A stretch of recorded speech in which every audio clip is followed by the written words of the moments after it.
좀 확장해가 쓸 수도 있어요. 법규에 맞춰서.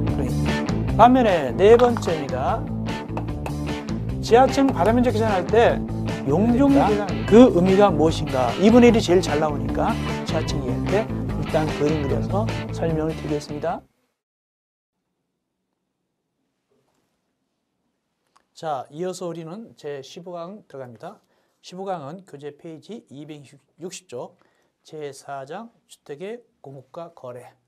약 한 문제나 두 문제 정도 나오게 되겠습니다. 제1절 주택의 공급, 그 다음에 공급의 원칙. 이건 제가 기본까지 해드렸으니까 생략하고, 다만 그래도 중요한 것도 말씀드리면은 261조 옆에 가가지고요. 거기 마감자의 목록표 같은 걸 제출했으면은 거기 괄호 3번 가운데입니다. 261조 목록표 등의 보관, 시장 등은 마감자의 목록표와 영상물 등을 사용검사가 있은 날로부터 2년 이상 보관하여야 하며 입주자가 열람을 요구하는 경우는 이를 공개하여야 한다. 이게 중요한 거다 말씀드렸어요. 기본과할 때. 또 밑에 내려가서 4번 마감자재 변경도 중요하다고 그랬죠.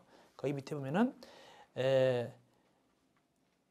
부도 등으로 인해서 부득이한 사유로 인해서 마감자재와 다르게 마감자재를 시공할 때는 거기 당초의 마감자재와 같은 질 이상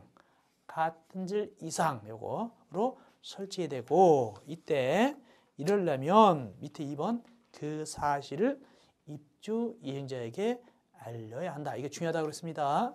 나머지는 기본 강의 참고하시면 되는 거예요. 넘어갑시다.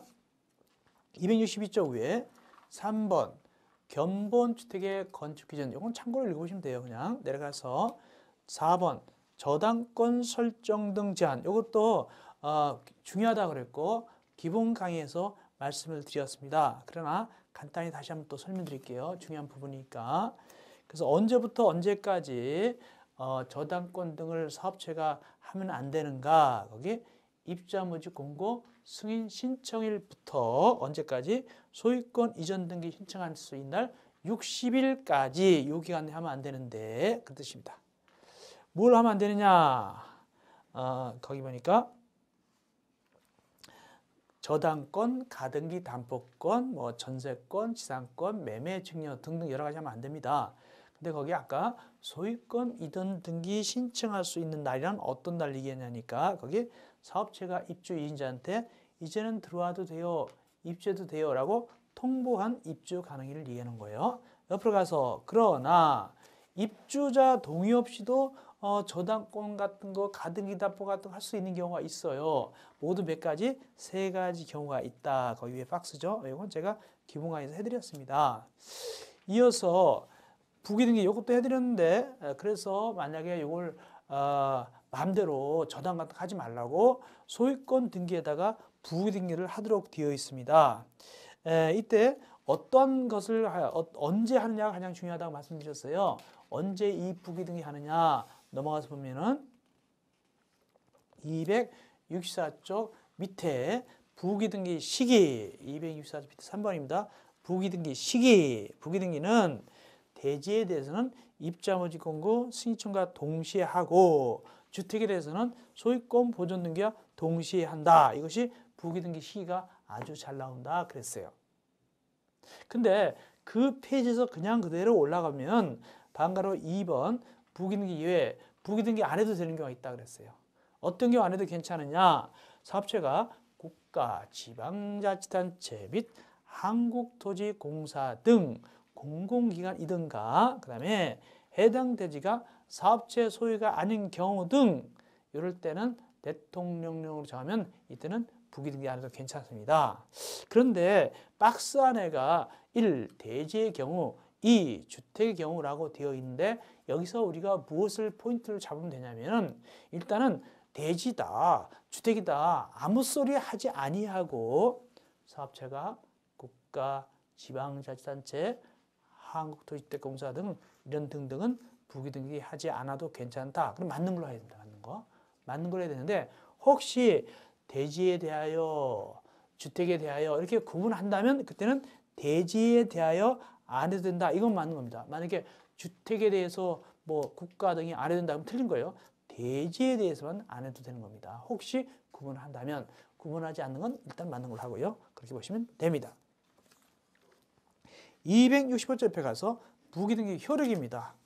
근데 부기등기 해놨는데 압류 같은 거, 저당 같은 거 했다. 그 효력은 뭐냐? 거기 무효로 한다. 265쪽 위에 무효로 한다. 다만 아까 세 가지, 여기서는 두 가지라는데 묶어서 두 가지라는데 즉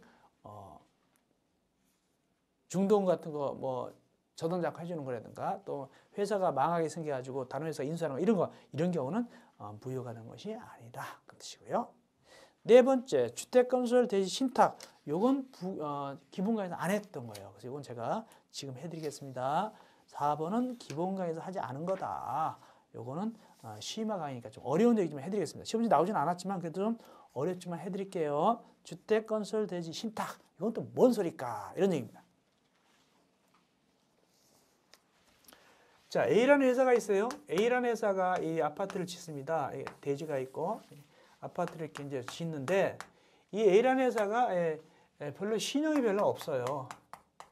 신용이 별로 없습니다. 그러면 일반 사람들이 이 아파트를 분양 신청을 잘 안 해요. 부도날까 봐. 신용이 없으니까. 그러니까 이 A가 어떻게 하냐. 누구를 얼굴 마담으로 내세우냐면 여기 신탁 회사를 갖다가 얼굴 마담으로 내세웁니다. 거기 보니까 누구한테 맡기냐면 주택도시보증공사 해가지고 분양보증하면서 거기 대지를 주택도시보증공사에 신탁하게 할 경우, 그러니까 주택도시보증공사가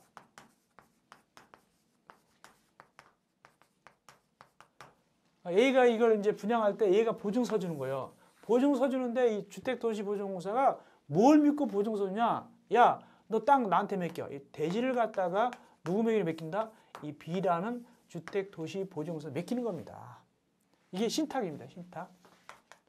그러면 일반 그 입주 예정자 분양하는 사람들은 믿고서 누굴 믿고서 이 B를 믿고서 이제 분양하는 거예요. 그래서 공사가 완전히 잘 끝났다. 그러면 이제 다시 대지가 누구한테 다시 돌아와야 되죠? 대지가 다시 공사가 잘 끝나면 B로부터 A로 다시 대지가 와야 되죠. 대지가 온단 말이에요. 대지가 와야 될 거 아닙니까? 소유권이. 이걸 갖다가 다시 이제 신탁의 해지를 원인으로 한 대지에 대한 소유권 이전이 되는 거예요. 이 권리를 갖게 돼요. 잘 하고 나면, 이걸 다 짓고 나면. 그런데 이 권리, 이게 다 지은 다음에 신탁 해지를 원인으로 해서 대지 소유권을 다시 회복하는 거, 이 권리를 갖다가 제3자가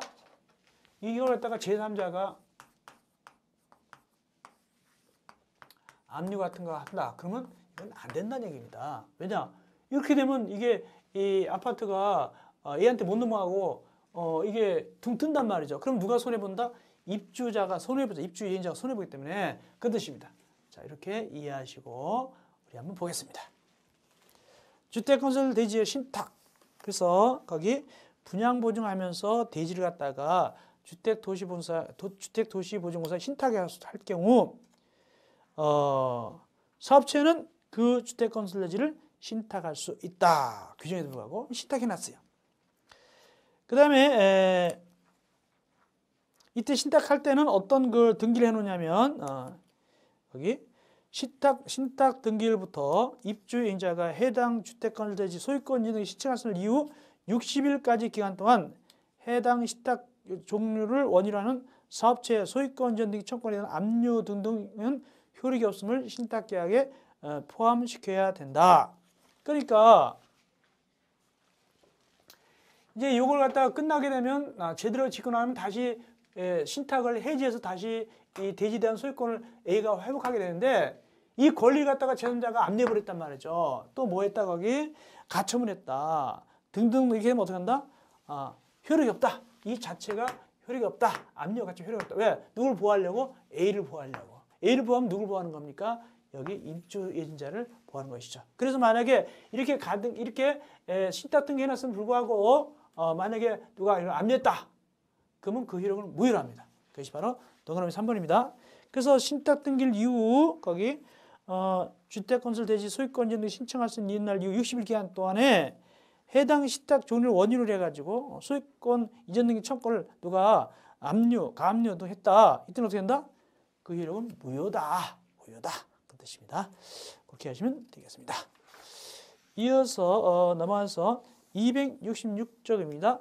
주택공급시설 교란행위 금지. 이건 제가 기본구역 할 때 자세히 해드렸습니다. 그래서 양도한자도 안 되고 양도도 안 되고 양수도 안 되고 알선도 안 되고 강도도 안 된다고 그랬어요. 그래놓고 다만 상속저당은 괜찮다 그랬어요. 상속저당은 괜찮다라고 말씀드렸어요. 상속저당 괜찮아요. 상속저당 안 걸려요. 그러니까 안 되는 것들을 거기 동그라미 1, 2, 3, 4 다 해드렸고 특별히 국민주택 채권은 여기에 해당되지 않는다라고 기본강의에 적혀 있을 거예요. 그 다음에 위반하면 어떻게 하냐? 이때 국토교통부장관 사업체는 지위를 무효로 하거나 계약은 취소할 수 있죠. 그래 하고 그 다음에 올라가서 돈을 지급하면 강제 취득하게 되죠. 돈을 지급하면 그 지급한 날에 그 주택을 누가 취득하게 된다? 사업체한테 넘어온다고 그랬어요. 그리고 돈을 지급하려고 그러는데 그 저쪽에서 안 받으려고 그런다. 그럼 어떻게 한다? 할 수 없이 거기 공탁하면 되죠. 그럼 받은 걸로 봐가지고 퇴거명령 쫓아낼 수가 있어요. 그것이 바로 거기 267조 가운데 박스 네 가지. 1번 매수인을 알 수 없어 주택가액 수령에 통지를 할 수 없는 경우. 2번 매수인에게 주택가액의 수령을 3회 이상 거기 하였으나 통지했으나 매수인 수령 거부했다. 3번 매수인이 주소지에 3월 이상 살지 않아요 주택가액 수령이 불가능하다. 4번 주택의 압류, 가압류로 인해서 주택가액을 지급할 수 없다. 이 네 가지 경우. 이때는 공탁하면 되는 거예요. 그래놓고 이제 쫓아내는 거죠. 즉 퇴거를 명할 수 있지요. 입주 자격 제한. 이건 이제 재당첨 금지입니다. 10년 이내 범위 내에서 입주 자격을 제한할 수 있다. 10년 이내 범위 내에서 국토교통부 령으로 정하는 바에 따라서 입주자 자격을 제한할 수 있습니다. 이 주택공급시설 교란행위 금지는 기본 강의할 때 적어드렸지만 이걸 위반하면 어떻게 되냐? 3년 법정형 3년 이하의 징역 3천만 원 이하의 벌금에 처한다라고 말씀드렸어요. 이어서 전매 제한. 이것도 기본 강의에서 해드렸는데 가장 중요한 특징은 전매 금지 기간은 10년 이내 기간이고 해드렸고 그 다음에 안 걸리는 거 있다. 괄호열고 요거는 안 걸린다. 뭔데? 전매 걸리는데 괄호열고 매매나 증여도 걸리는데 조그만 것이 상속의 경우는 제한다. 상속은 걸리지 않아요. 그리고 이 전매하다 걸리면 어떻게 하냐? 법정형 3년 이하의 징역 3천만 원 이하의 벌금에 처하게 됩니다. 그리고 이 전매 금지 기간은 지역별로 대통령령으로 따로 정하게 되는데 이 전매 금지되는 경우 총 몇 가지 경우가 있냐니까 268조에 세 가지 있다라고 기본까지 해드렸어요. 첫째, 투기과열지구. 둘째, 분양가 상한제 정주택. 셋째, 수도권의 지역으로서 공공택지 외의 택지에 건설 공급하는 주택 또는 그 주택의 입주자로 선정. 이렇게 세 가지가 바로 전매 금지 대상이 되는 거예요. 그 제한 기간은 세 가지가 다 하는 걸 할 필요는 없고 거기에 첫 번째 거 투기과열지구는 좀 보는 필요가 있어요. 투기과열지구 거기에 분양가 상한제는 너무 복잡하기 때문에 옆에 페이지까지 269쪽까지 너무 복잡하기 때문에 이걸 보라고 권할 수는 없고 다만 투기과열지구는 좀 봐놔야 돼요. 보겠습니다. 268조 가운데 이 제한기간에서 1번 투기과열지구입니다. 투기과열지구 안에서 건설 공급되는 주택의 입자 모집을 하여 최초로 주택 공개 체결한 날부터 다음 기간 동안에 도달할 때까지 금지되는데 첫째 1번 수도권, 충청권 이때는 언제까지 금지되느냐? 당해 주택에 대한 소유권 이전 등이 완료할 때까지 그때까지 금지됩니다. 다만 예외적으로 5년을 초과하지 아니한다라고 되는데 이건 뭔 소린가? 보통 우리가 아파트 지으려면 2, 3년이면 짓습니다. 소유권 이전 등기 할 수 있죠. 진 다음에 이전 등기한 다음에 팔면 되는 거예요. 그런데 5년을 초과하지 아니한다. 이 아파트가 짓다가 부도가 난 거예요. 그 4년이 됐는데도 아직까지 3층까지 못 짓고 있다. 그 다음에 뭐 6년 지났는데도 아직까지 5층밖에 못 짓고 있다. 그럴 때는 5년이 지나면 설사 다 짓지 않아도 전매할 수 있다. 그 뜻입니다. 그 나머지 수도권 충청권 말고 나머지 경상도, 전라도, 강원도 이런 건 얼마냐? 제한기간이 투기과열지구는 1년이 되겠습니다. 밑에 동그라미 1, 외지역의 경우 1년.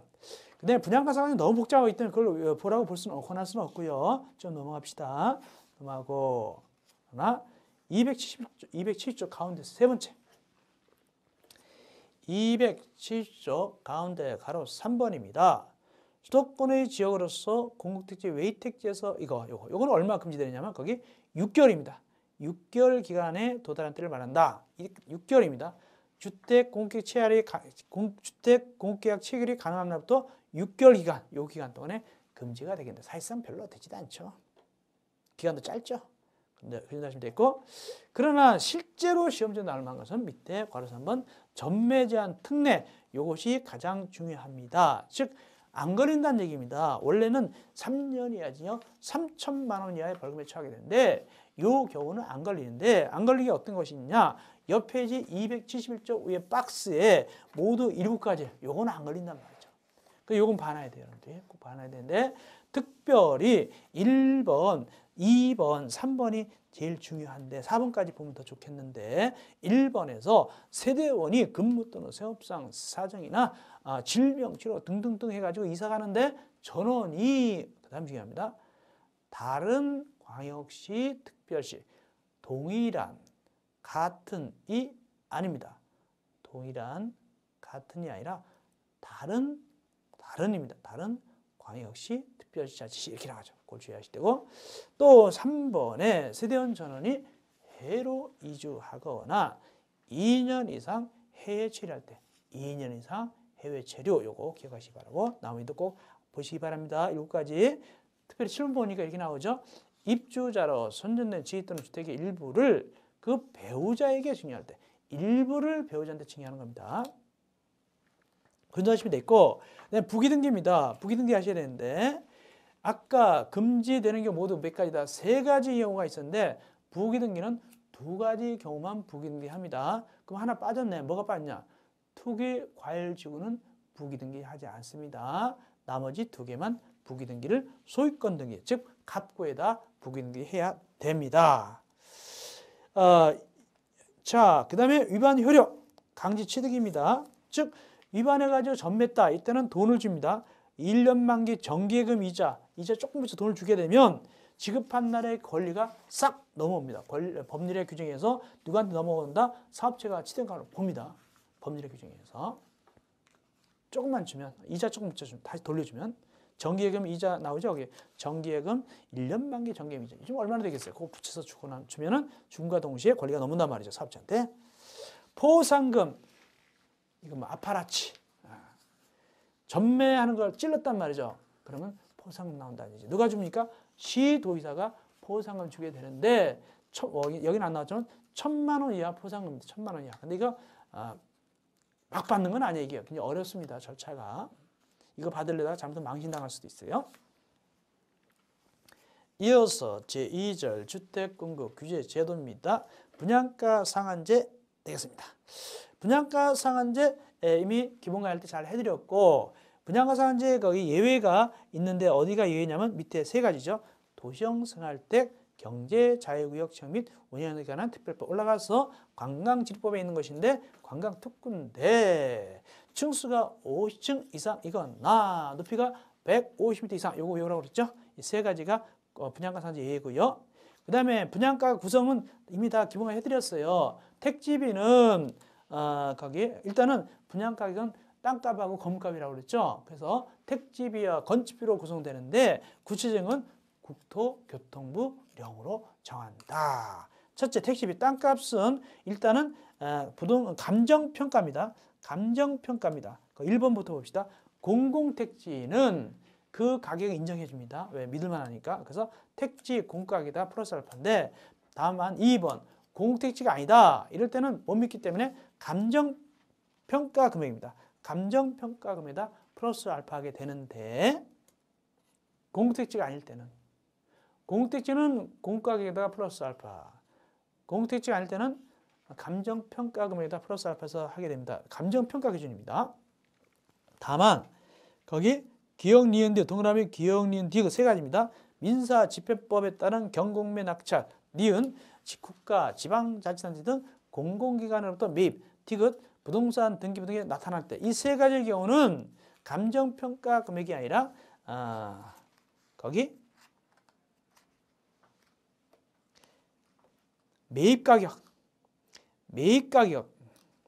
매입가격에다가 플러스 알파해서 할 수도 있다. 이때는 실제 매입가격으로 해줄 수 있다는 얘기입니다. 세 가지 경우에 있어서는 경공매 낙찰, 매입한 가격, 공공기관한테 매입한 거, 그 다음에 부동산 등기부 등이 나타나는 이 세 가지는 감정평가 금액이 아니라 매입가격 할 수가 있는데, 다만 이 매입가격은 무조건 무한정 인정하는 건 아니고, 가로 열고 이 매입가격도 얼마까지만 인정해 주느냐, 감정평가 금액의 100분의 20에 100분의 120에 상당한 금액이 있는가, 또는 개별 공시가의 100분의 150에 상당한 금액 이내 범위 내에서 매입가격이 인정되는 것이지 무조건 다 해주는 건 아닙니다. 그래서 거기 감정가격의 100분의 120, 개별 공시가의 100분의 150 이 중에서만 인정해 준다.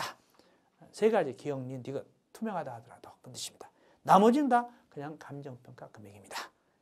공공택지가 아닐 때. 공공택지는 그냥 공가격에다가 플러스를 하면 되고요. 그림도 하시면 되고요. 그 다음에 건축비입니다. 건물값이죠. 건축비는 국토교통부 장하에 거시하는 건축비, 즉 기본형 건축비에다가 플러스 알파 하면 된다. 그런 얘기고요. 다만 기본형 건축비는 시장 등의 특성을 그래서 국토교통부령에 정하는 법인에서 따로 정해서 고시할 수도 있습니다. 274조 분양가 공시는 다 해드렸고요. 그 다음에 밑에 3번 분양가 상한제 적용지역의 지정 및 해제.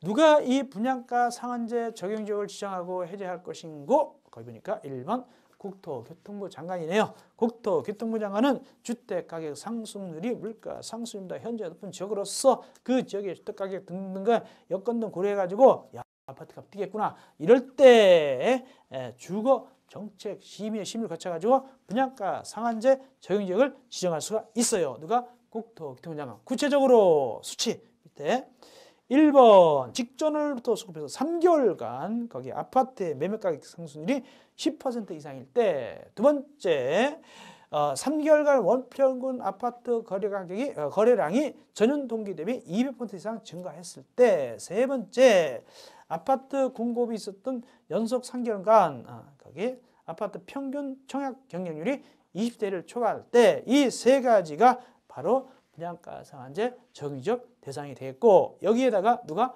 국토교통부 장관이 지정하게 되겠습니다. 나머지 읽어보시면 되겠는데, 다만 이번에 보니까 이때 국토교통부 지정할 때는 미리 시도의사한테 의견을 들어야 한다 나오죠. 나머지 읽어보시고요. 그런데 거기 해제 요청 6번입니다.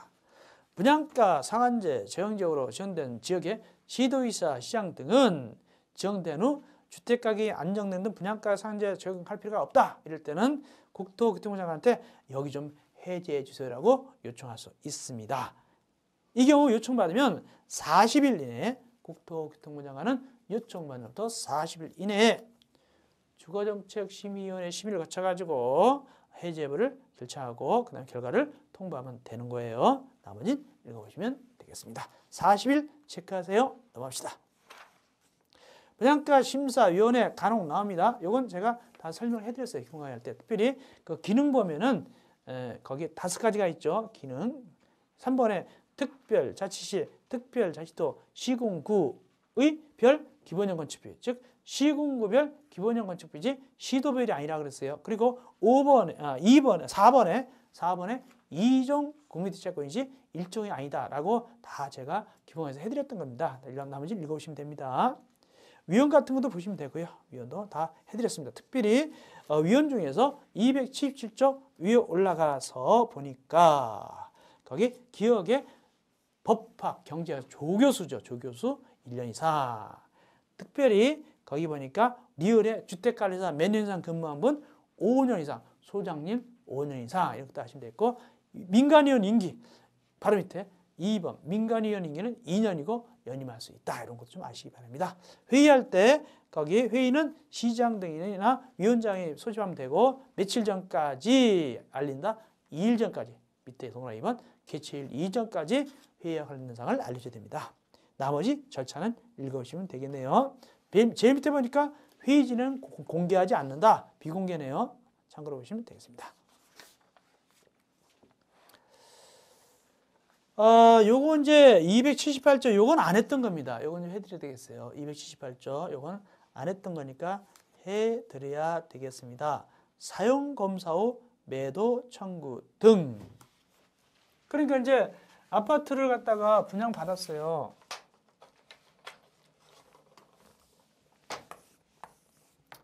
아파트 주민들이 이렇게 분양을 받았는데 아파트 분양 받았습니다. 아파트 주민. 근데 이게 원래 이제 이 아파트 주민들 토지인 줄 알았어요. 이 대지가 주민 걸로 알고 있었는데 제3자가 와가지고 야 이건 내 땅 내 거야 이러는 거예요. 제3자가 와가지고. 그러니까 주민들이 뭐야 이거 너 누군데 왜 우리 아파트 땅을 네 거라고 그러냐. 소송 붙었어요. 근데 누가 이겼다? 제3자가 이긴 거예요. 그러면 주민들이 쫓겨나게 되잖아요. 이럴 때 주민들이 할 수 없다. 그 대신 야 제3자야 가위라고 너 우리한테 팔아 이 땅을 이렇게 팔아라 그러면 제3자가 팔아야 된다는 뜻입니다. 이런 얘기입니다. 그래서 쫓겨나는 건 아니고 돈은 줘야 되겠죠. 다시 사야 되겠죠. 정식으로 구입을 해야 됩니다. 제3자 거를 갖다가 소송이 졌으면 구입을 하고 얘는 또 팔아야 될 의무가 있고 그런 얘기입니다. 자 보겠습니다. 사용검사 후 매도 청구.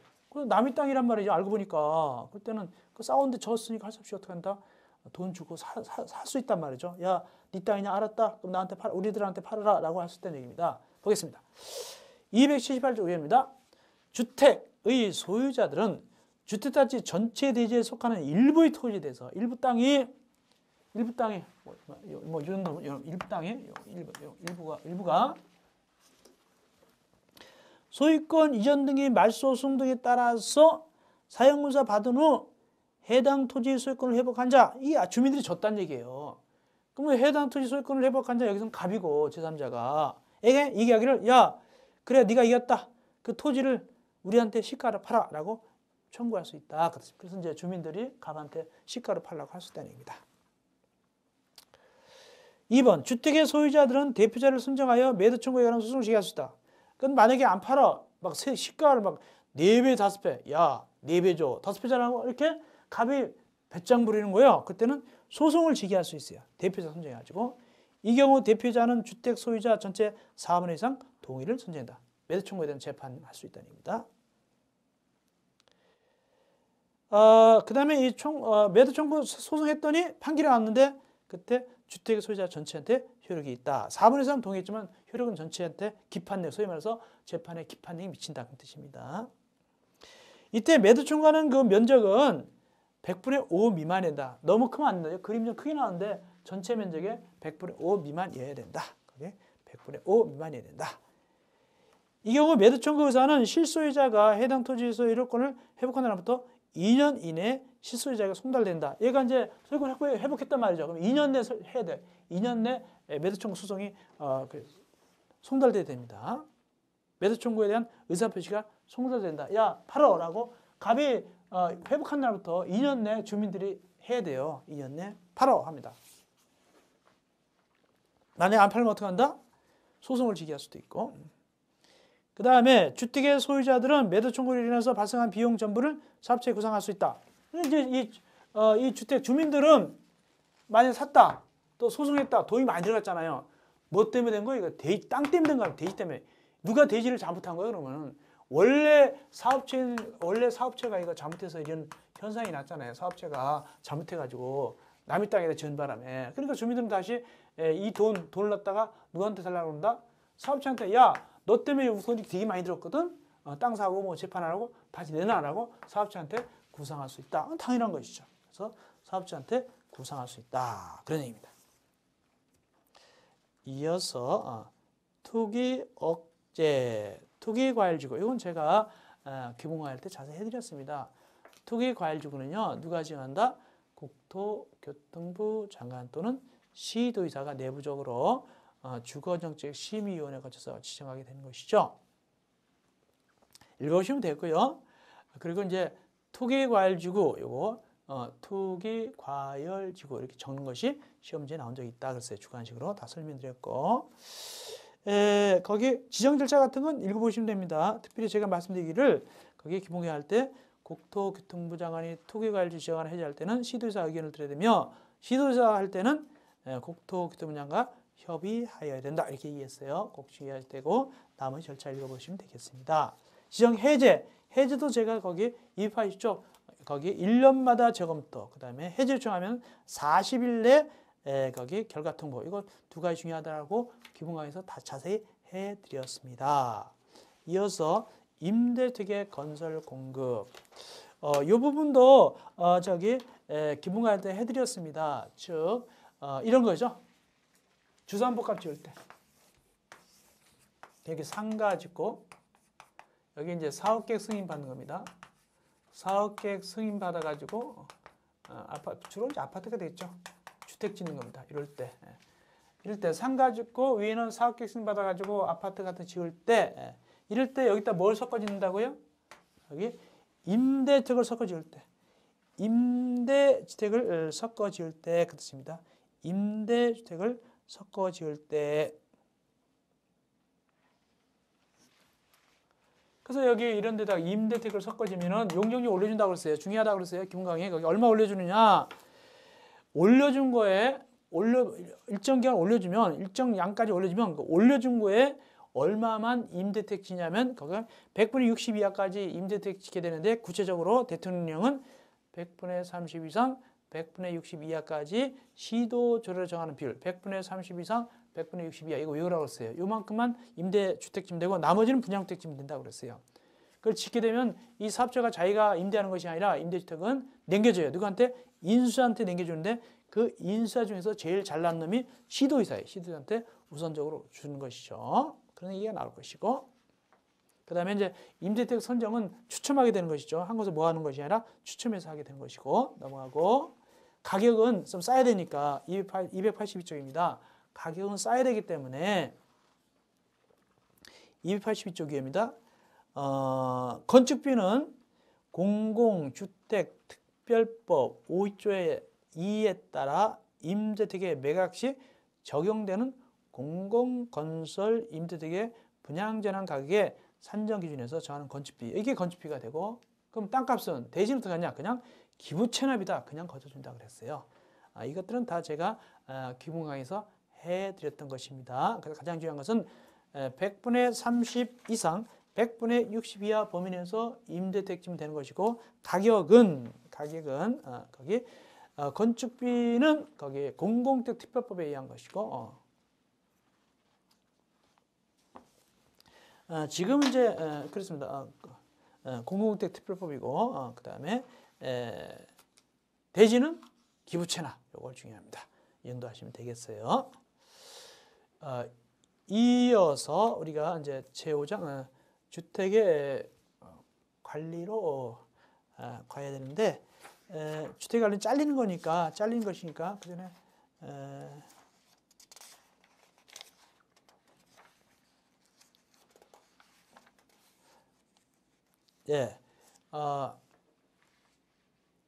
그러면 주택 관리로 들어가겠습니다. 283쪽 위에 제5장 주택의 관리 들어가겠습니다. 관리 들어가겠습니다. 주택의 관리는 실무에서도 많이 나오죠. 그래서 겹칩니다. 그리고 제가 비교적 기본 강의 때 자세히 해드렸고 다만 기본 강의에서 안 해드린 건 제가 또 자세히 해드립니다. 보겠습니다. 일단은 주택관리 적용 부분 전면적 적용, 부분적 적용 이건 다 해드렸습니다. 그래서 일반적인 거는 전면적 적용이다. 일반 아파트죠. 사학객 받은 거.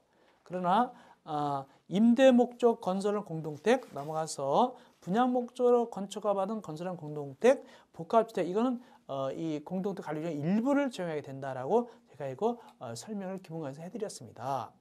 이어서 285조 옆에 행위 제한입니다.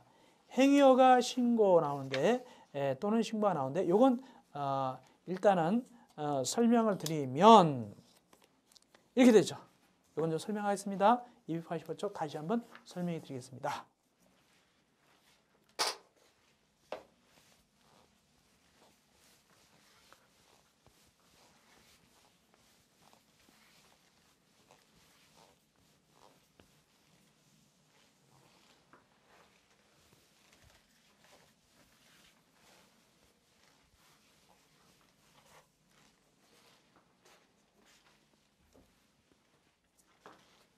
일단 행위허가는 개념은 다 기본관에서 해드렸고 행위허가 또는 신고가 나오는데 일단 이렇습니다. 우리가 행위 제한에 있어서는 행위 제한은 두 가지가 있게 됩니다. 크게 하나는 뭐냐면 시장, 군수, 구청장한테 가는 경우가 있다 그랬고 하나는 관리 주체한테 가는 경우가 있다 그랬어요. 이때 시장, 군수, 구청한테 가는 경우는 허가 받는 경우가 있고 신고하는 경우가 있습니다. 그리고 관리처는 동의받게 되는데 이 동의받는 게 6가지가 있다 그랬습니다. 그럼 거기 85쪽에 있는 건 뭐냐? 이건 다 시장, 군수, 구청한테 가서 허가나 신고받는 겁니다. 다만 어떤 거는 아니냐? 아닌 게 있는데 그거 뭐냐? 박스입니다. 박스 안에 박스. 그게 잘 나온다. 이거는 시장, 군수한테 안 갑니다. 그 설명 다 드렸어요. 경영할 때 거기 1번 창틀, 문틀 교체, 2번 세대 내 천장, 벽, 바닥에 마감재 교체, 3번 급배수관 등 배관설 등등 해서 미음까지 있죠. 미음, 그다음에 비읍, 시옷도 같이 이렇게 좀 편집이 좀 잘못됐네요. 옆으로 밀리면 되겠어요. 그래서 거기 4번, 5번, 6번, 7번 나가야 됩니다. 거기 미음 대신에 5번, 비읍 대신에 6번, 시옷 대신에 7번 이렇게 적으세요. 그래서 5번 군의 통신 선로 설비 등등, 그다음에 6번 보안 등등등, 그다음에 7번 폐기물 보관시설, 택배 보관 등등 있죠. 이런 거. 이 박스 안에 들은 박스, 요거는 시장 군수한테 안 갑니다. 그럼 누구한테 가느냐? 요거는 관리주한테 가가지고 동의받습니다. 관리주한테는 6가지 있다고 그랬죠. 1번부터 쭉해서 6가지가 있게 되는데 그 1번으로 갑니다. 1번. 요게 창틀, 문틀 교체 등. 창틀, 문틀 교체 요거 있죠. 요거. 그래서 이건 관리처에 동의받는 거다.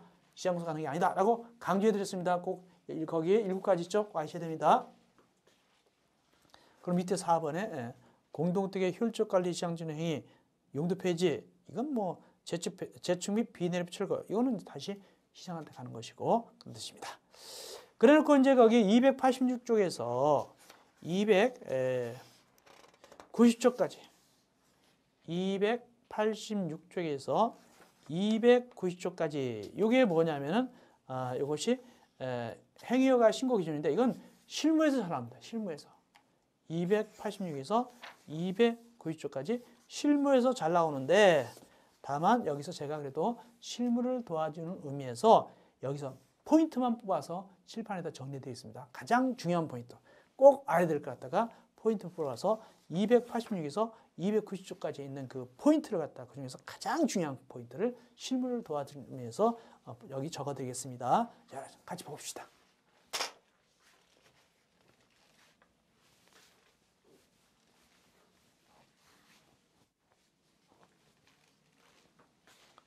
그래서 가장 중요한 포인트는 뭐냐면 일단 이렇습니다. 공동주택이 있고 일단은 공동주택, 그 다음에 입주자 공유인 복리설, 그 다음에 부대이설 있고 입주자 공유가 아닌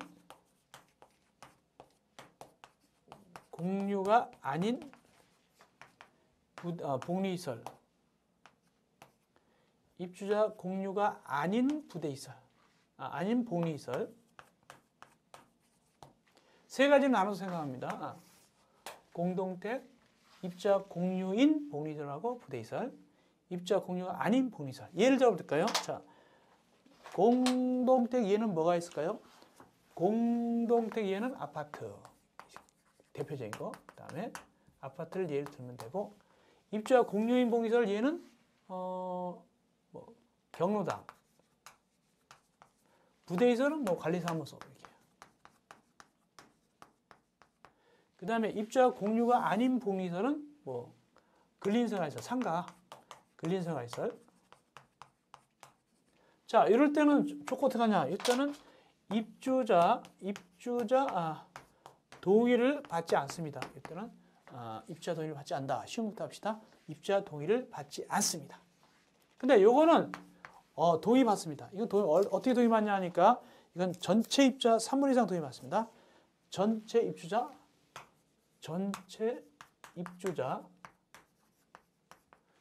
3분의 2 이상 동의 받습니다. 입주자 공유의 보인설하고 부대이설은 전체 입주자 3분의 2 이상 동의 받습니다.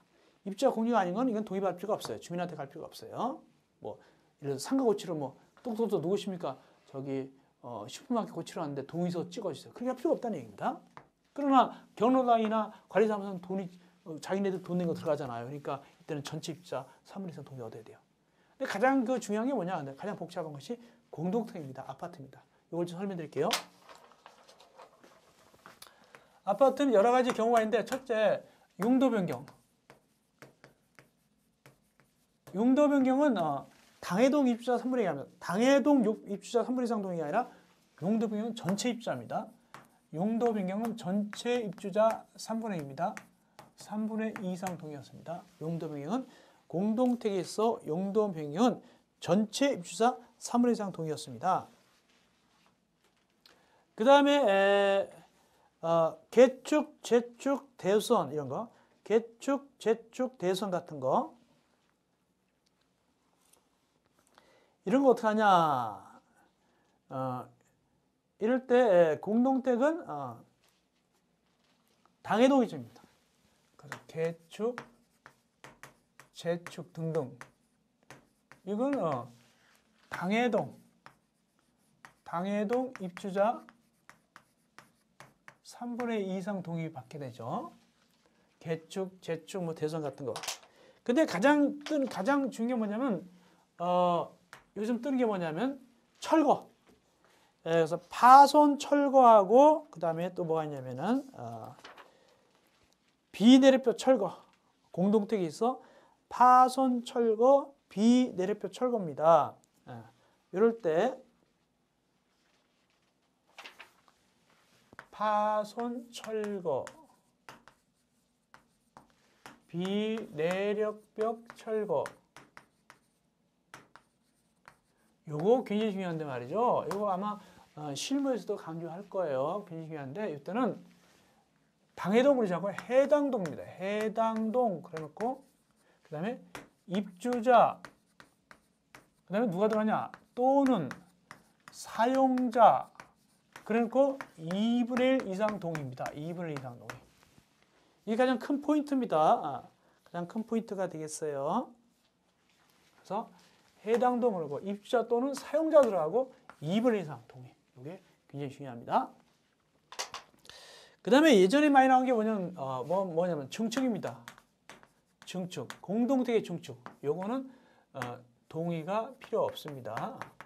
공동택의 증축, 이거는 동의가 필요 없다. 이건 옛날에 많이 나왔어요. 옛날에 많이 나온 것이고 공동택의 증축, 신축 증축, 이건 동의가 필요 없다. 공동택의 신축 증축, 여기 신축도 마찬가지입니다. 공동택의 신축과 증축은 동의 필요 없다. 그 다음에 하나 예외가 있는 뭐냐면 용도 변경입니다. 리모델링입니다. 마지막으로 리모델링. 리모델링은 끝에 나오는데 몇 페이지 나오냐면 공동택의 리모델링 끝에 나오는데 289점 밑에 나오는데 이때는 전체 소유자 동의입니다. 전체 소유자 동의. 3분의 2가 아닙니다. 이건 전체 소유자 동의가 되겠습니다. 다른 건 뭐 3분의 2, 뭐 2분의 1인데 이건 전체 소유자 동의입니다. 이게 리모델링 할 때 아파트. 그래서 이게 3분의 2가 아니라 전체 소유자 동의 받아서 리모델링 하니까 어렵잖아요. 그러니까 이걸로 안 하고 보통은 어떻게 하냐면 보통 이걸로 안 합니다. 그래서 어떻게 하냐면 조합 만들어서 합니다. 왜? 조합은 전체 동의받을 필요가 없잖아요. 그죠? 얼마? 5분의 4 같은 거 들어가죠. 그렇게 동의받기 때문에 그걸로 하게 되죠. 이건 잘 안 합니다. 자, 그리고 가장 중요한 특징이 파손 철거, 공동택, 해당동 입주자 또는 사용자 2분의 1. 이거 중요하죠. 증축 신축은 아파트 같은 공동택은 동의 필요 없다는 사실. 이런 거. 나머지 대부분은 당해동 입주자 3분의 2고 용도 변경은 전체 입주자 3분의 2죠. 전체죠.